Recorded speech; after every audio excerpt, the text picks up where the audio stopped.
Hi friends, welcome back to our channel. இன்றைக்கி சூப்பராக நம்ம ஒரு ரெசிபி தான் பார்க்க போகிறோம். பூண்டு கருவேப்பிலை குழம்பு தாங்க இன்றைக்கி பார்க்க போகிறோம்.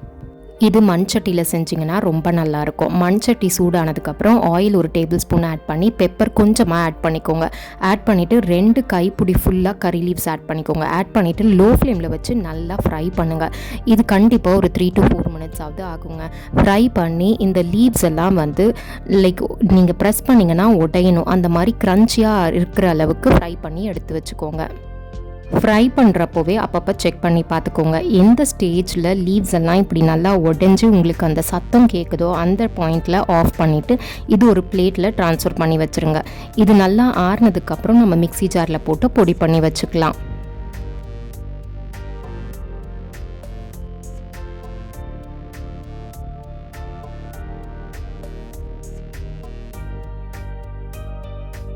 லீவ்ஸ் எல்லாம் ட்ரான்ஸ்ஃபர் பண்ணதுக்கப்புறம் அதே சட்டியில் ஒரு 2 டேபிள் ஸ்பூன் போல் ஆயில் விட்டுக்கோங்க.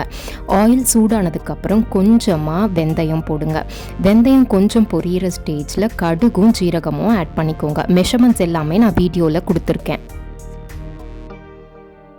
கடுகு ஜீரகம் பொரிஞ்சப்புறமா பூண்டு ஆட் பண்ணிக்கோங்க. பூண்டு கொஞ்சம் ஜாஸ்தியாகவே ஆட் பண்ணிங்கன்னா சாப்பிடும் போது ரொம்பவே நல்லாயிருக்கும். பூண்டு ஆட் பண்ணிவிட்டு கொஞ்சம் நல்லா ஃப்ரை பண்ணி விடுங்க. சாட்டே பண்ணதுக்கப்புறம் சின்ன வெங்காயம் ஆட் பண்ணிக்கோங்க. சின்ன வெங்காயம் நீங்கள் கட் பண்ணியும் ஆட் பண்ணலாம், இல்லை முழுசாகவும் ஆட் பண்ணிக்கலாம். சின்ன வெங்காயம் ஒரு கைப்பிடி அளவுக்கு நீங்கள் இதுக்கு யூஸ் பண்ணுற மாதிரி இருக்கும்.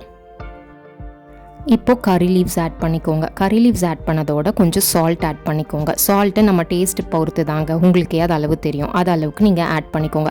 ஆட் பண்ணிவிட்டு நல்லா ஃப்ரை பண்ணுங்கள்.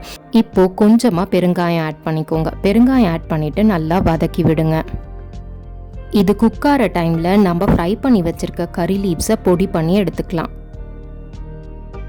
இந்த லீவ்ஸ் எல்லாம் சூடு ஆறுனதுக்கப்புறம் மிக்ஸி ஜாரில் மாற்றிக்கோங்க. மாற்றிட்டு நல்லா பவுடர் மாதிரி நல்லா ஃபைனாக அரைச்சி எடுத்து வச்சுக்கோங்க. இந்த மாதிரி நல்லா பவுடர் மாதிரி அரைச்சி எடுத்து வச்சுக்கோங்க. இது வெங்காயம் பூண்டு ஒரு 50% குக் ஆனதுக்கப்புறம் தக்காளி ஆட் பண்ணிக்கோங்க. தக்காளி ஆட் பண்ணிவிட்டு நல்லா மிக்ஸ் பண்ணி விடுங்க.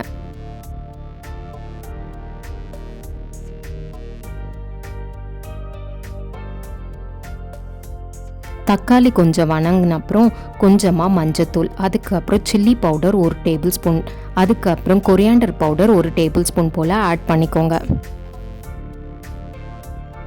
இதெல்லாம் ஆட் பண்ணிவிட்டு நல்லா மிக்ஸ் பண்ணி விடுங்க. இது கொஞ்சம் நல்லா குக் ஆனதுக்கப்புறம் நம்ம அரைச்சி வச்சுருந்த பொடியை இதில் ஆட் பண்ணுங்கள். ஆட் பண்ணிவிட்டு நல்லா மிக்ஸ் பண்ணுங்கள். இதுக்கு நடுவில் கொஞ்சமாக புளி எடுத்து, அதாவது ஒரு லெமன் சைஸ் புளி எடுத்து தண்ணியில் ஊற வச்சுக்கோங்க. ஊற வச்சு நல்லா பிசைஞ்சு எடுத்து புளி தண்ணியை எடுத்து வச்சுக்கோங்க. அந்த புளி தண்ணியை இதோட நம்ம இப்போ ஆட் பண்ண போகிறோம். இந்த ஸ்டேஜில் எல்லாத்தையும் நல்லா கலந்து விட்டுருங்க. கலந்து விட்டுட்டு சால்ட்டு, சில்லி பவுடர், இதை டேஸ்ட் எல்லாம் செக் பண்ணி பாருங்கள். எல்லாம் கரெக்டாக இருந்தால் விட்டுருங்க. லோ டு மீடியம் ஃப்ளேம் வச்சு நல்லா பாயில் ஆக விடுங்க. இன்பிட்வீன் அப்பப்போ ஸ்டிர் பண்ணிக்கோங்க, இல்லாட்டி கீழே அடி பிடிச்சிரும். இது இனிஷியலி தண்ணி மாதிரி தாங்க இருக்கும். அதுக்கப்புறம் நீங்கள் குக் பண்ண இந்த கன்சிஸ்டன்சி வந்துடும். இது அளவுக்கு வந்தாலும் ஓகே தான். நீங்கள் ஆயில் பிரிஞ்சு வர்ற அளவுக்கு குக் பண்ணிங்கன்னா டேஸ்ட் இன்னும் சூப்பராக இருக்கும். இந்த ஸ்டேஜில் கொஞ்சமாக வெல்லம் ஆட் பண்ணிக்கோங்க. வெல்லம் ஆட் பண்ணிவிட்டு திரும்பவும் நல்லா மிக்ஸ் பண்ணி விடுங்க. இந்த குழம்பு ஆல்மோஸ்ட் பார்த்திங்கன்னா நம்ம புளிக்குழம்பு கன்சிஸ்டன்சி வரணுங்க. அப்போ தான் ரொம்ப நம்ம சாதத்தோடு பிசைஞ்சு சாப்பிடும் போது டேஸ்ட் ரொம்ப நல்லாயிருக்கும். அந்தளவுக்கு இப்போ ஆயில் நல்லா பிரிஞ்சு வர்ற மாதிரி குக் பண்ணி எடுத்துக்கோங்க. இந்த ஸ்டேஜில் கொஞ்சமாக மல்லி இலையும் ஆட் பண்ணிக்கோங்க. மல்லி இலை ஆட் பண்ணிவிட்டு கொஞ்சம் நேரம் கிண்டி விட்டுட்டு இதை மூடி வச்சுட்டு ஒரு 10 minutes ஸ்டவ் மேலே விட்டுட்டிங்கன்னா இன்னும் கொஞ்சம் கிரேவி திக்கன் ஆகும்.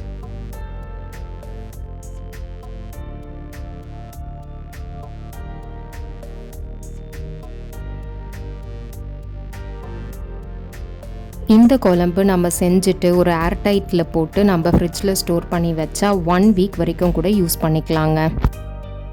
இந்த குழம்பு நல்லா சுட சுட ஒயிட் ரைஸோடு போட்டு சாப்பிட்டா டேஸ்ட் ரொம்ப சூப்பராக இருக்கும்.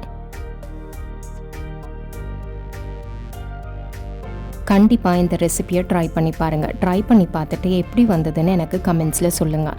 தேங்க்ஸ் ஃபார் வாட்சிங். Please subscribe.